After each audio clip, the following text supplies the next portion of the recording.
Hey everyone, welcome back for another deep dive with us. Glad to be here. Today we're really getting into the nitty-gritty of what makes a relationship work. Yeah. Especially for guys out there facing, all the challenges of modern dating and relationships. Sure. We're diving into this book today that Oh yeah, I know the one. that really digs into some of the unspoken truths about masculinity and respect and leadership and relationships. Yeah, it goes there. I mean, this book, it doesn't shy away from some touchy subject. No, it does not. But, our goal here isn't to tell you what to think. Of course not. We just want to lay out the ideas and explore them. yeah, and let you decide what you make of them. Definitely. So one of the first things that really jumped out at me in this book was this whole idea of the double bind that men face these days. Oh yeah, that's a big one. It's like society tells guys you got to be vulnerable, share your feelings. Right, be open. But then if you do that too much, Yeah. suddenly you're weak. Yeah, you're not attractive anymore.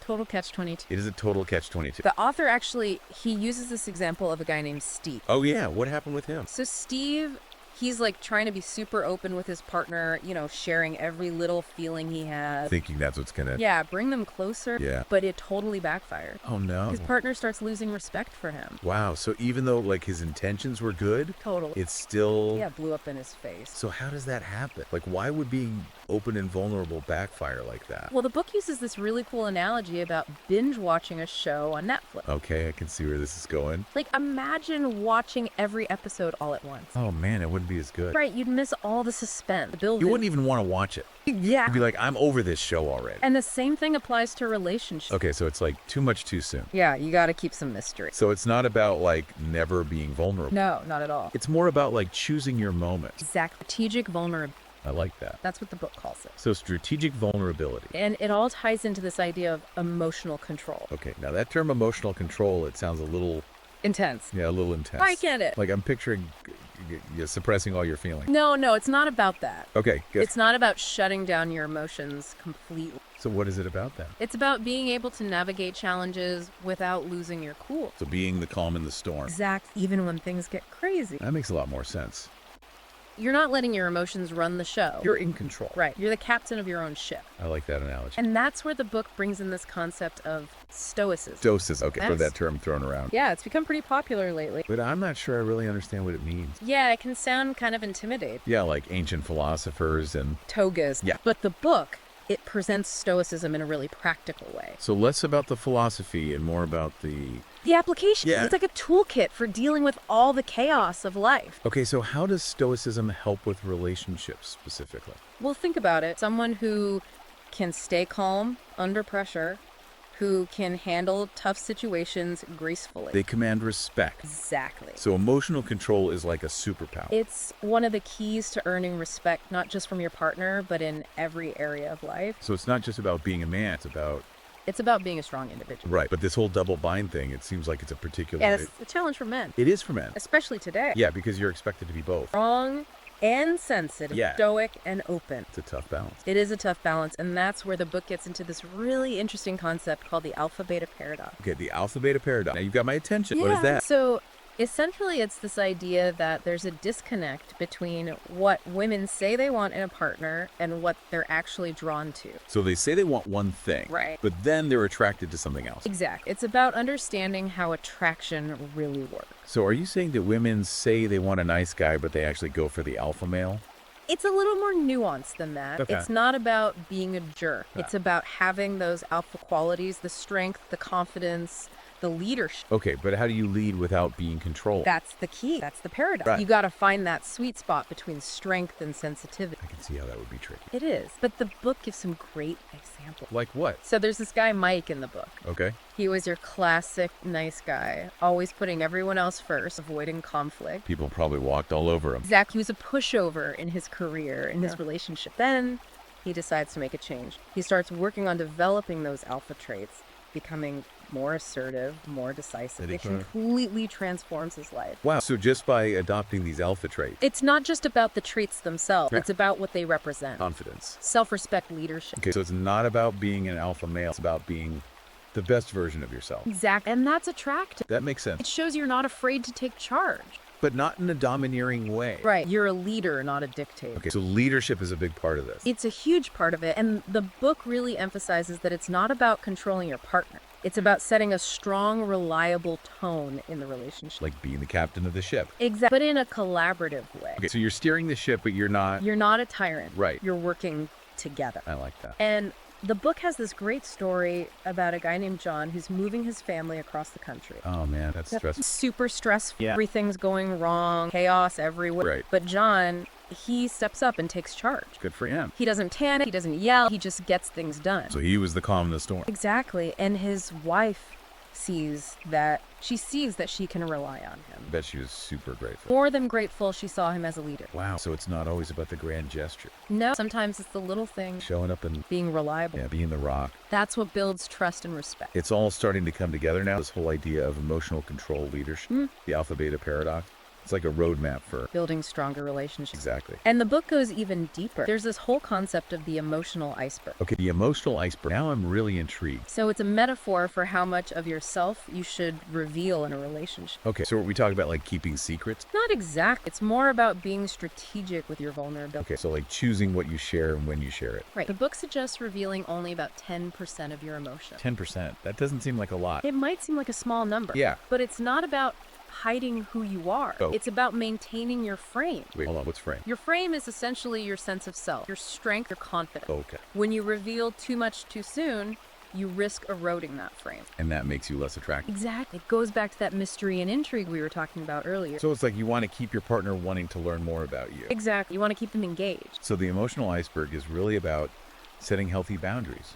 It's a big part of it. Because if you don't have boundaries, People will walk all over you. and you lose respect. Exactly. The book mentions this guy, Greg. Oh, yeah. Greg. What was his story? So Greg was constantly bending over backwards to please his wife. Trying to be the nice guy. He was always saying yes, never asserting his own needs. Oh, no. And guess what? His wife started losing respect for him. Wow. So even though he thought he was doing the right thing, He was actually sabotaging the relationship. because he didn't have any boundaries. Yeah, he didn't value himself enough to set limits. So setting boundaries isn't selfish. No, it's essential for a healthy relationship. It shows you respect yourself. And that's attractive. This is all making so much sense now. This whole idea of strategic vulnerability, Yeah. emotional control, setting boundaries. It's all connected. It is. It's like a whole new way of looking at relationships. It is a new perspective. And it's definitely giving me a lot to think about. Me too. Well, this has been an amazing start to our deep dive. Yeah, we've covered a lot of ground. We have, but there's still so much more to explore in this book. Definitely. So stay tuned for part 2, where we'll delve into the importance of consistency, financial stability,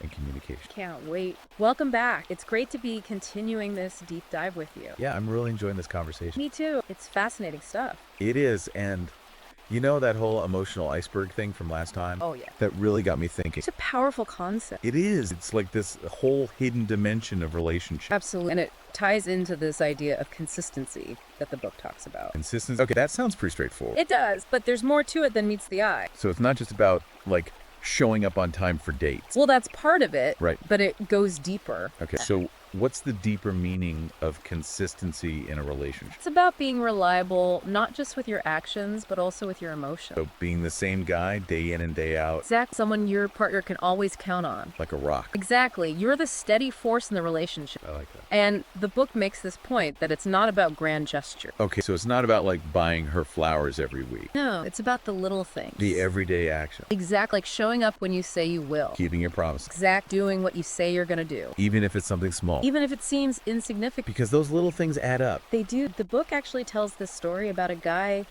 who lost his wife's trust over a leaky faucet. A leaky faucet. So he Seriously. kept promising to fix it, but he never did. Oh man, that's got to be frustrating. It was, and it wasn't really about the faucet itself. Right, it was about The broken promise. the lack of follow through. Exactly. It eroded her trust in him. Wow. So even something as small as a leaky faucet can have a big impact on a relationship. It can, because it's about consistency, about being a man of your word. So those little inconsistencies, they can really chip away at the foundation of a relationship. It's like death by 1,000 cuts. Ouch. The book calls this the longevity loop. The longevity loop. Okay, I like that. What's that all about? So the idea is that consistency builds trust. Okay. And trust leads to greater respect and attraction. Makes sense. And that, in turn, strengthens the bond and makes the relationship more likely to last. So it's like this positive feedback loop. Exactly. You're creating a virtuous The cycle. longevity loop.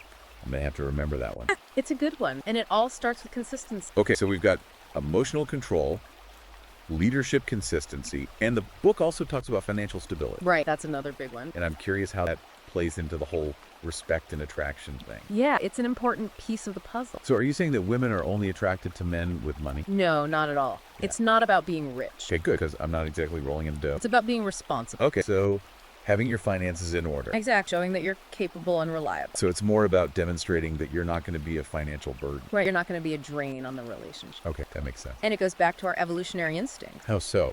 Well, historically, a man's ability to provide was essential for survival. Like back in the caveman days. Exactly. And while our world is different today, those instincts still play a role. So women are still looking for a partner who can provide stability and security. It's wired into us. So it's not about flashing your cash. It's about showing that you can manage your money responsibly. Exactly. It's about being a good steward of your resources. And being honest about your financial situation. Absolutely. The book actually tells a story about a guy who lied about his income to impress his wife. Oh, no, that's never a good idea. It's not. And it backfired big time when she found out the truth. Yeah, that's going to destroy trust. It shattered their relationship. So honesty is key. Always. So we've got emotional control, leadership, consistency, financial stability, and of course we can't forget about communication. Oh, yeah, that's a big one. I mean, too. everyone knows communication is important in a relationship. Right. It's like communication 101. What unique insights does this book offer on communication? Well, it goes beyond the basics. Okay, so it's not just about talking to each other. It's about communicating effectively. Okay, I'm The listening. book really emphasizes clarity, assertiveness, and active listening. Okay, let's break those down one by one. Yeah. Clarity and communication. Clarity is about being direct and straightforward.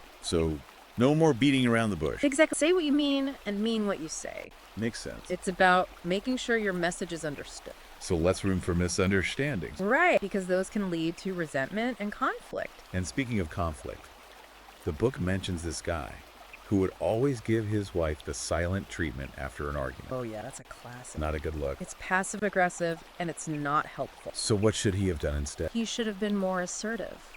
Okay, but when I hear assertive, I think of being aggressive or pushy. I get it, but that's not what the book means by assertiveness. Okay, so what does it mean? It's about expressing your needs and boundaries in a confident and respectful way. So standing up for yourself without being a jerk. Exactly. It's about finding that sweet spot. And the book says that women are actually attracted to men who can communicate assertively. They are, because it shows confidence and leadership. It shows you're not a pushover. Right. You're not afraid to speak your mind. And the book gives an example of a guy who transformed his marriage by becoming more assertive. Yeah. He was always letting his wife walk all over him. Afraid of conflict. Exactly. But then he started setting boundaries and communicating his needs clearly. And what happened? It actually strengthened their relationship. Wow. So being assertive can actually make your relationship better, It can, because it creates a more balanced and respectful dynamic. where both partners feel heard. Exactly. Okay, so assertiveness is important, but the book also talks about active listening. Right. That's the other side of the coin. And to be honest, I'm not sure I really know what active listening is. It's more than just hearing the words your partner is saying. So it's not just nodding and saying, uh-huh. No, it's about really engaging with what they're saying. So trying to understand their perspective. Exactly. And making them feel heard and validated. So like putting your phone down, making eye contact. All of that and more. So active listening takes effort It does. But it's worth it. because it shows your partner that you care. Exactly. And that you're truly present with them. The book tells this story about a guy whose wife was feeling ignored. Oh, yeah, I remember that one. And he started practicing active listening And it transformed their relationship. just by listening. It's powerful stuff. It shows how much communication matters. It's the foundation of any healthy relationship. I'm starting to see how all these pieces fit together. Emotional control, leadership, consistency, financial stability, communication. They all work together. Like a blueprint for a successful relationship. It is a roadmap to a deeper, more fulfilling connection. And this is just scratching the surface. We've got more to cover in the final part of our deep dive. We do so. Stay tuned for part 3, where we'll explore the book's insights on setting boundaries and the importance of self-improvement. That's going to be good. All right, so we're back for the final part of our deep dive. It's been a great conversation. It really has, and I feel like we've uncovered some really valuable insights. Definitely a lot to think about. There is, and one of the things I'm really curious to dive into is this whole idea of setting boundaries. Yeah, that's a big one. It is, and to be honest, I'm not always sure what that means in practice. Yeah, I think a lot of people struggle with that. So for those of us who are maybe a little fuzzy on the details, what exactly are boundaries? Well, think of them as your personal limits, the lines you draw in the sand. Okay, so like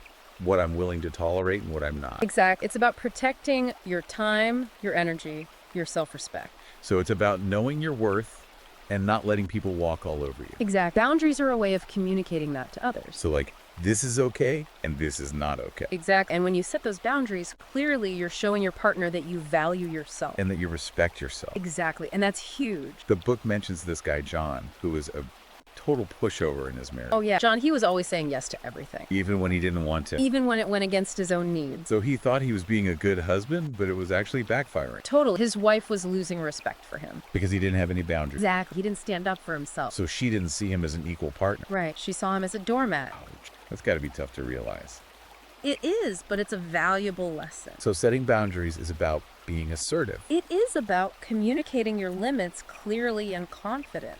But also being respectful. Of course, you don't want to be a jerk about it. It's about finding that balance. Exactly. Now, this might sound counterintuitive, but the book says that setting boundaries can actually increase attraction. It might seem that way, but it makes sense when you think about it. How so? Well, when you set boundaries, you're showing your partner that you have self-respect. And self-respect is attractive. It is. Women are drawn to men who value themselves. So it's not about being self. No, it's about taking care of yourself. So you can show up as the best version of yourself in the relationship. And the book also talks about the importance of self-improvement. Right, that's another key element. Okay, so on top of everything else we've talked about, we also need to be working on ourselves. It's not about being perfect. Right. It's about striving to be better. So like setting goals, learning new skills. All of that and more. Because self-improvement shows that you're not complacent.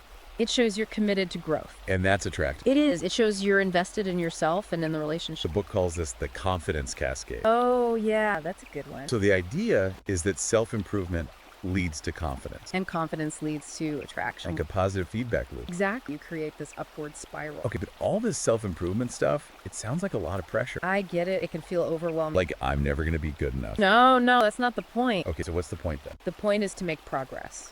Even small steps. Exactly. It's about celebrating those little wins along the way. And being kind to yourself. Absolutely. The book talks about the importance of self-compassion. Self-compassion, what's that? It's about recognizing that you're human. We all make mistakes. We do, and that's okay. So it's about giving yourself a break. Exactly. Not beating yourself up when you mess up. I like that self-compassion. It's essential for a healthy mindset. This has been an incredible deep dive. I agree. It's been a really thought-provoking conversation. It has. I feel like I've learned so much about what it takes to build a strong and fulfilling relationship. Me too. And if you're looking for more guidance on this journey, I highly recommend checking out this book. It's a great resource. It's packed with insights and practical advice. You can find it on Amazon Kindle and Google Play Books. Definitely worth a read. Thanks for joining us for this deep dive. Until next time, keep learning, keep growing, and keep building those incredible See you then.